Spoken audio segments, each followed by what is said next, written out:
Peace and blessings. It's Dr. Bobby Price, your plant-based pharmacist and nutritionist, also author of Education Over Medication that you see right there over my shoulder. Today, I'm going to be talking to you about why is it so difficult to lose weight, especially when you're exercising, okay? And then you throw in the equation that you change your nutrition. Why is it still so difficult to lose weight, and specifically belly fat? Okay. Now, if you haven't liked and subscribed to the channel, I highly advise you do. I give you a very holistic perspective on not only how to recover your health, but how to live a healthier and more holistic lifestyle.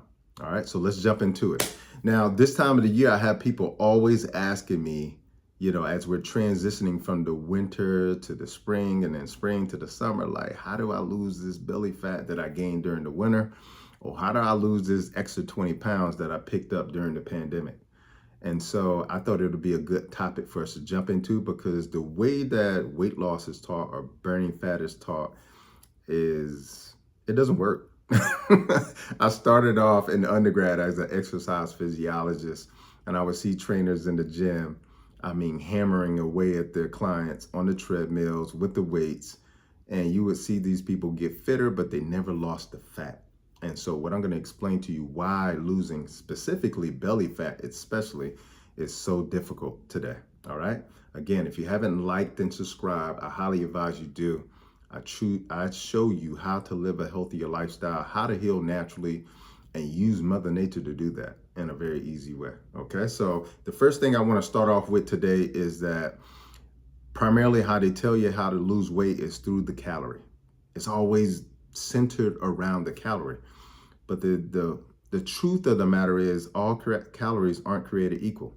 If you were to eat 100 grams or 100 calories of kale versus 100 calories of, Snicker bars, they are not created equal. In the kale, you're going to have fiber, you're going to have nutrients, it's going to be nutrient dense, you're going to have digestive enzymes, you're going to have none of that. And so it's important to understand that the way that they tell us to choose or use calories to lose weight, it just doesn't add up, okay? As a matter of fact, on average, most people eat around about 2,000 to 2,500 calories a day, okay? So that's the surplus, okay?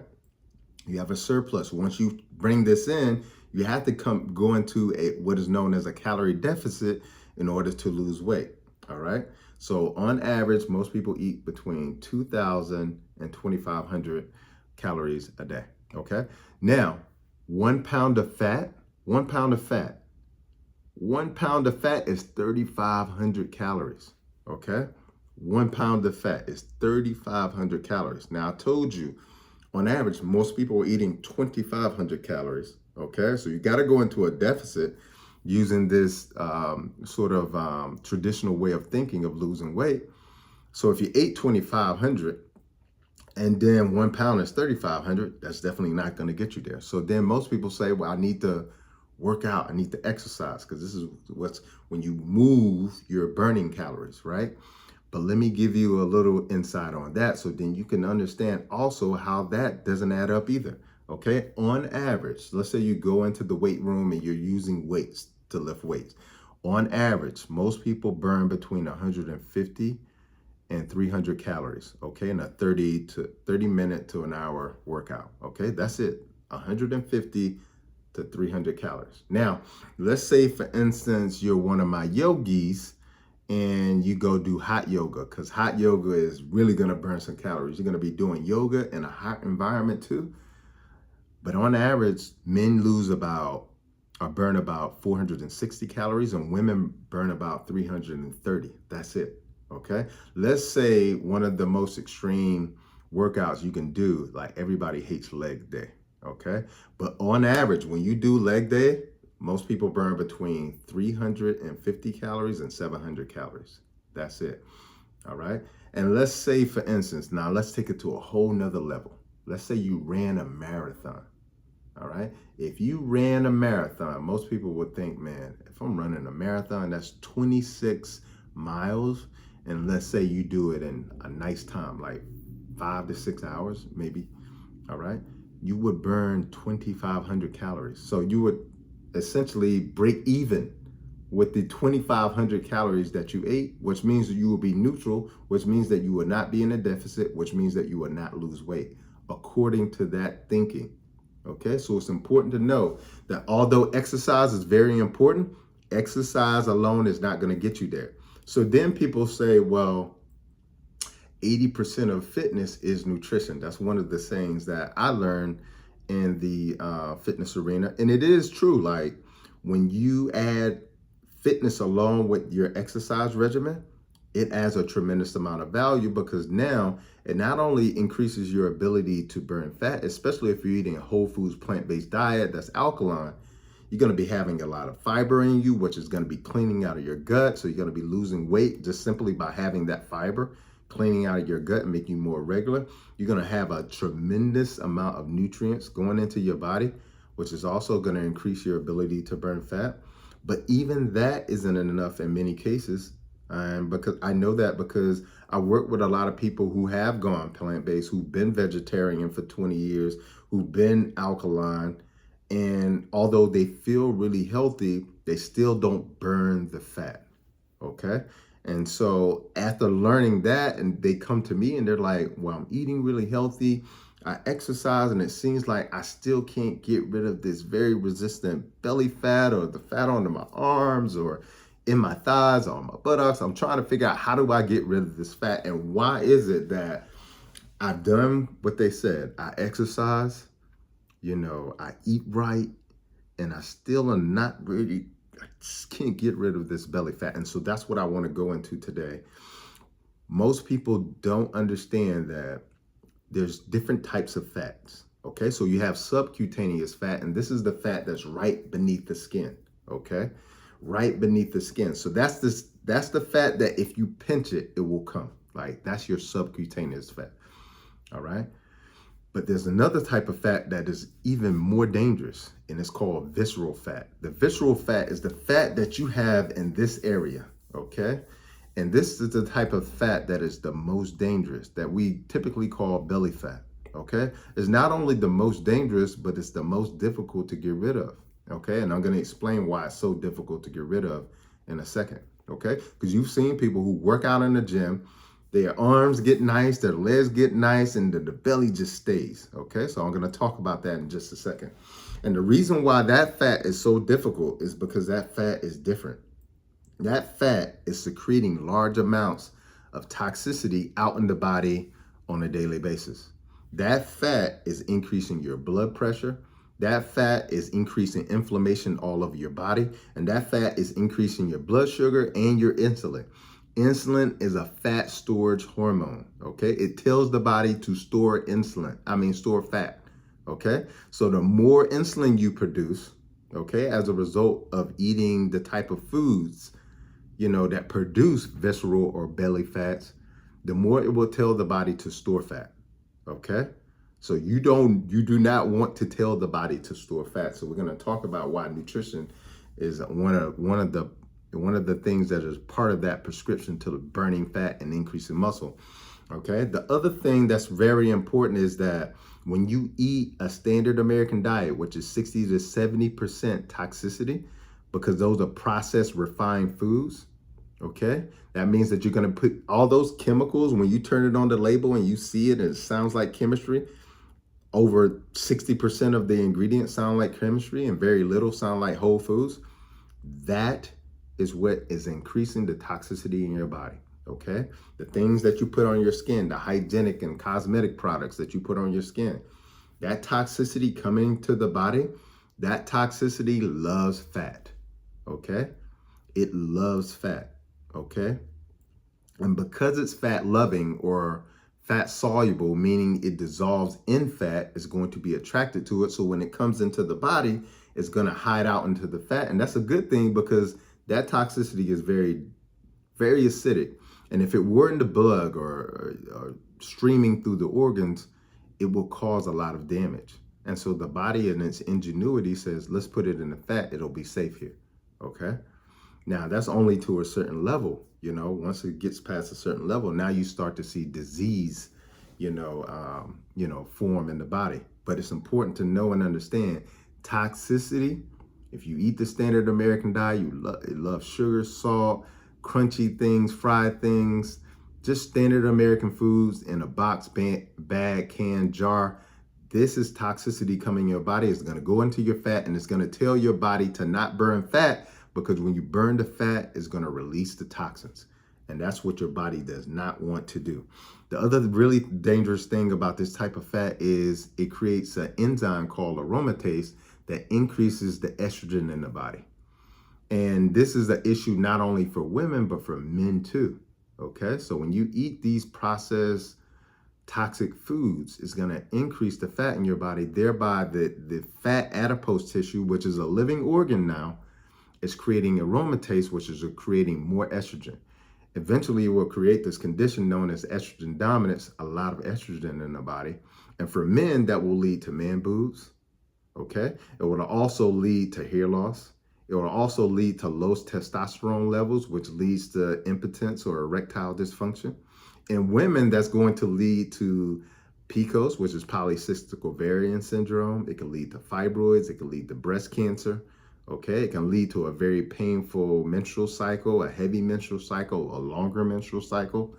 Okay, and most people don't know that excess fat is doing that. Okay, and this is a huge issue, especially here in America, because 70% of the population is either overweight or obese. 70%. So it's a huge issue in the population at large. Okay, and the other thing that this type of fat does is it absorbs your vitamin D. So you may be taking in sunlight and taking in vitamin D through your foods, but the fat will actually absorb your vitamin D, because vitamin D is a fat-soluble vitamin, and it's really a hormone, okay? But that's for a whole nother video.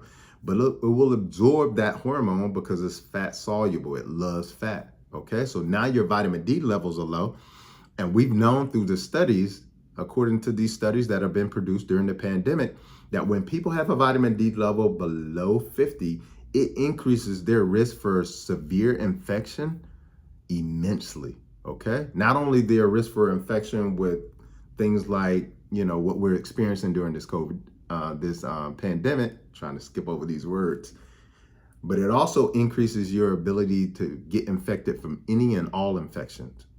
And not only infections, but cancer as well, okay? So hugely important, all right? It's important to get rid of this type of fat. It is very dangerous to the body. Like I said before, it increases your blood pressure. It increases your risk for stroke, your risk for heart disease. It increases your risk for diabetes. It also increases your insulin resistance, which is your fat storage hormone. Insulin says, body, store fat, I want fat. So we do not want to tell the body to do that. So I'm going to give you about 4 to 5 ways that you can get rid of all these things that I just talked to you about. The first thing is, first, do no harm. You got to stop eating the foods that are causing this issue in the first place. So you got to transition and adopt a whole foods plant-based diet, because these are the foods that are going to have not only the least amount of toxicity, okay, but these are the foods that are going to be nutrient dense and high in fiber. And this is what tells the body to not store fat when you have a lot of nutrition. It's like going to Mickey D's and getting a number 1, and then people can eat a number 2 and get a side of this and a dessert. It's because the food is nutrient poor, okay? So first, do no harm. The second thing is eat to live. You gotta eat a whole foods plant-based diet, because that food is gonna contribute to your health, okay? And when you're healthy, your body has an increased ability to not only burn fat, but to fight off any kind of infection, to repair the body, etc. The third thing that is going to be really important, and when it comes to, being able to burn fat, is also you got to work out, you got to exercise, okay? But I always tell people, if you want to look athletic, like I hear people all the time, I want abs. Or if you want to look athletic, which is abs are athletic look, you got to train athletic. Now, for a lot of you in the beginning, you may not be ready for that physically to do that. So I highly recommend start slow and move up slow, okay? And you can train around what's known as your target heart rate, or 220 minus your age. And that will actually help you burn some fat moderately, okay? The next thing is fasting. Fasting can also be really helpful, because fasting leads to what is known as autophagy, or cellular cleansing, okay, which is also almost like a detoxification, and that leads to fat burning as well, okay? And the last thing that is very key, and I talked about this, fat loves toxicity. So if your body is very toxic, you have a lot of fat in it, it will not burn the fat because of the toxicity that is inside of the fat. Okay, so you got to get rid of the toxicity, but your body won't actually get rid of the toxicity or allow you to burn fat, because when you burn the fat, the toxicity is just going to spill out into the body. And most people, when you look at their elimination pathways, when you look at the bowels, okay, you know, their digestive system is locked. I mean, it's clogged up. Most people are irregular when it comes to their bowel movements, okay? When you look at people's kidneys, kidney disease is at an all-time high, okay? So most people aren't filtering in their kidneys. When you look at people's skin, it's not clear. You know, it's not vibrant. So that's telling you that the skin, which is the largest organ and has the most pores to the outside environment, isn't filtering like it should be filtering and eliminating toxicity, okay? And our lymphatic system, okay, which is a major drainage system. It's essentially like the sewer system in our body, okay? That is blocked as well, okay? And one of the things that you can do to open up all of these elimination channels is the detox, okay? Herbal detoxing is a very important part of that equation. Now, for a lot of you, you've done my herbal detox before, my 14 or my 28-day detox, and you experience all of these things that I've talked about. An increase in energy, okay? You experience a lift in brain fog. You experience your digestion starting to work very quickly. You experience more urination. You experience your skin getting very clear and vibrant. That is all of those elimination channels opening up.